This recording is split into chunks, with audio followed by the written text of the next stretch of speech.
In this video, we're going to explore how a small, constrained European kingdom became the world's first truly global empire, not through overwhelming force or vast territory, but by mastering trade routes, financial systems, and the movement of goods across oceans. We'll look at how Portugal rewired the global economy in the 15th century, why its strategy worked when others failed, and why the same logic still governs modern globalization today.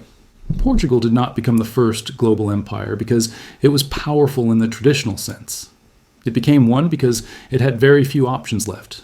This is the financial historian, where money, power, and history intersect, and where outcomes are rarely as straightforward as they appear. At the start of the 15th century, Portugal was a minor European kingdom by almost every metric that mattered at the time. Its population was small, its agricultural base was limited. It lacked large deposits of natural resources. On land, it was boxed in by Castile. To the west, there was nothing but the Atlantic Ocean. Portugal had no massive standing armies, no ancient imperial legacy, and no clear path to dominating Europe. In a continent shaped by larger, wealthier states, Portugal looked destined to remain marginal. And yet, within a century, it had constructed the first global maritime empire in history. It didn't achieve this by conquering large territories or ruling enormous populations. Instead, Portugal built power by controlling movement itself, the movement of ships, of goods, and of money across oceans that no European power had yet learned how to dominate. Portugal did not create an empire of land, it created an empire of routes.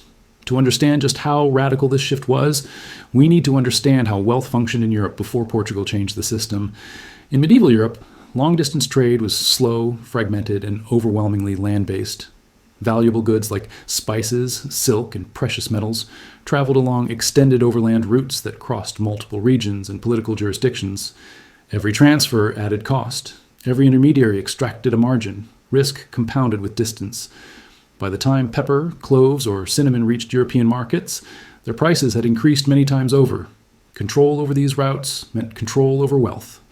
Venetian merchants, Middle Eastern trading networks, and regional powers along these corridors captured enormous value simply by sitting between producers and consumers.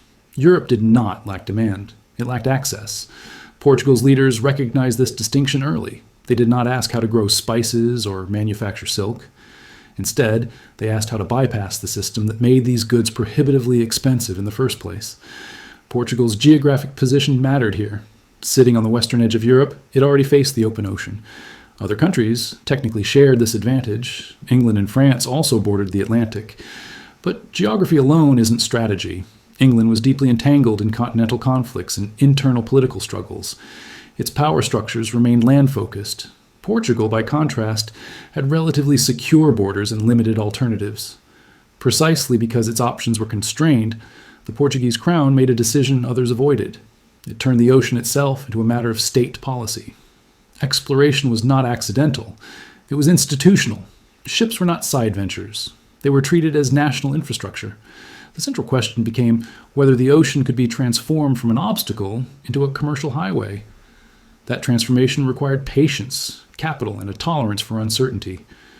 Early Portuguese expeditions moved cautiously along the African coastline, progressing incrementally rather than dramatically.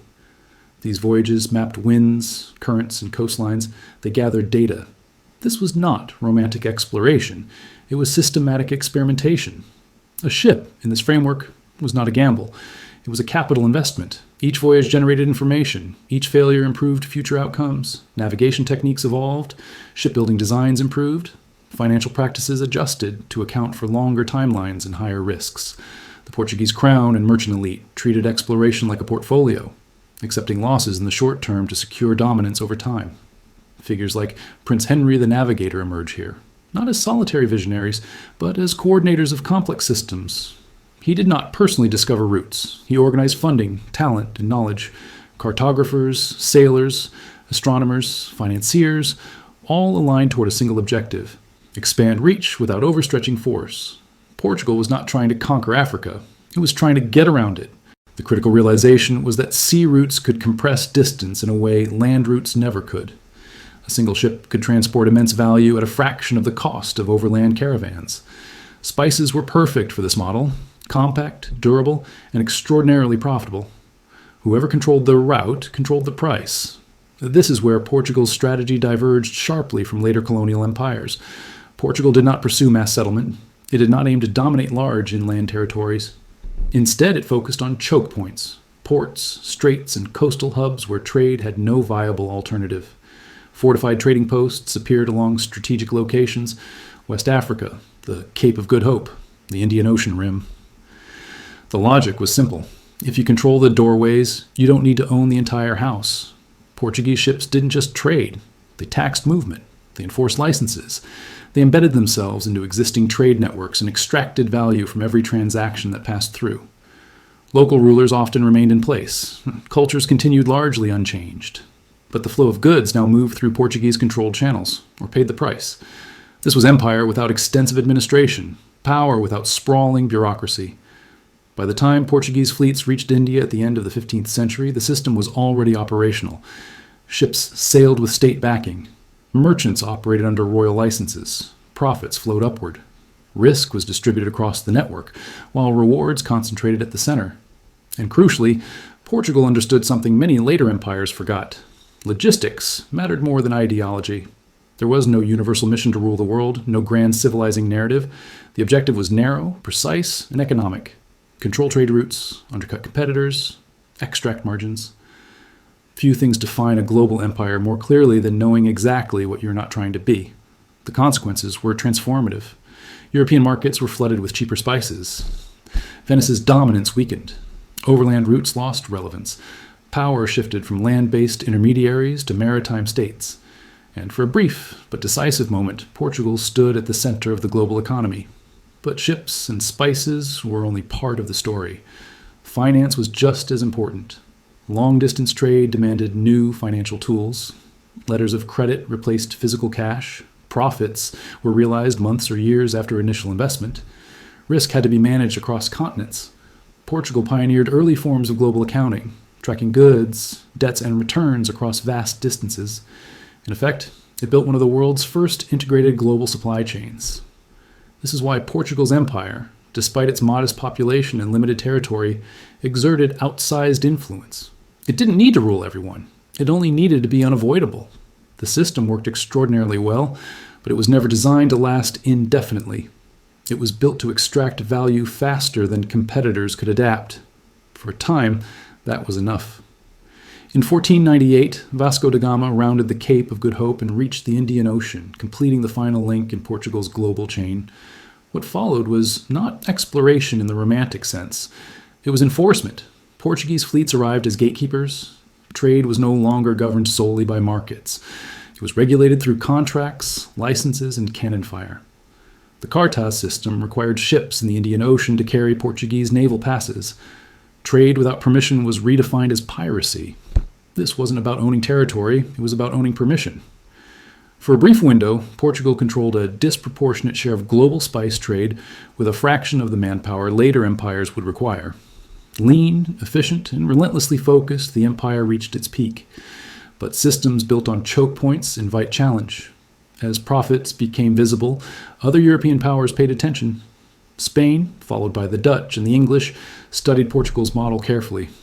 They didn't reject it. They replicated it and improved it.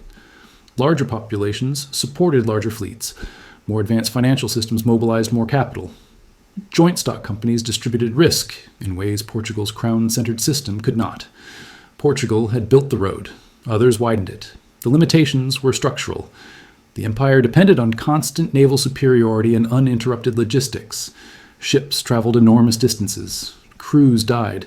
Maintenance costs rose. Corruption spread. The same system that allowed Portugal to bypass land empires also made it fragile. As competition increased, control eroded. By the mid-16th century, Portuguese routes were contested. Dutch forces seized ports. English traders undercut monopolies. Global trade became more competitive, more capital-intensive, and more industrialized. Portugal's early advantage faded. Yet, its legacy mattered far more than its decline. Portugal demonstrated a truth the world had not fully grasped before. Global power does not require ruling people. It requires controlling systems. That insight reshaped history. Modern globalization operates on the same logic. Container ships replaced caravans. Insurance contracts replaced royal licenses. Digital tracking replaced handwritten ledgers. But the structure is familiar. Global trade still flows through narrow corridors. Shipping lanes, ports, canals, pipelines. Disrupt them and prices surge. Inflation follows. Political pressure rises. You don't need to conquer territory to influence economies. You only need to slow movement. This is why supply chain shocks feel so destabilizing today. When flows stop, value distorts. Goods accumulate in the wrong places. Scarcity appears where abundance once existed. Prices stop reflecting production costs and begin reflecting logistical stress. Portugal understood this dependency 5 centuries ago. It also understood something modern systems continue to struggle with. Efficiency creates fragility. The more optimized a system becomes, the less slack it has. Portugal's empire functioned because it was faster and cheaper than alternatives, until alternatives caught up. The final lesson of Portugal's rise is not about ships or spices. It's about how power migrates, away from ownership and toward coordination, away from brute force and toward leverage, away from land and toward networks. History doesn't repeat itself exactly, but if you fail to understand it, the consequences arrive all the same. Portugal became the first global maritime empire, not by conquering the world, but by understanding how the world moves. And every modern crisis that exposes the fragility of global trade is simply that same logic resurfacing under new technologies with higher stakes. If this perspective was useful, consider subscribing. History doesn't just explain the past, it explains what's coming next.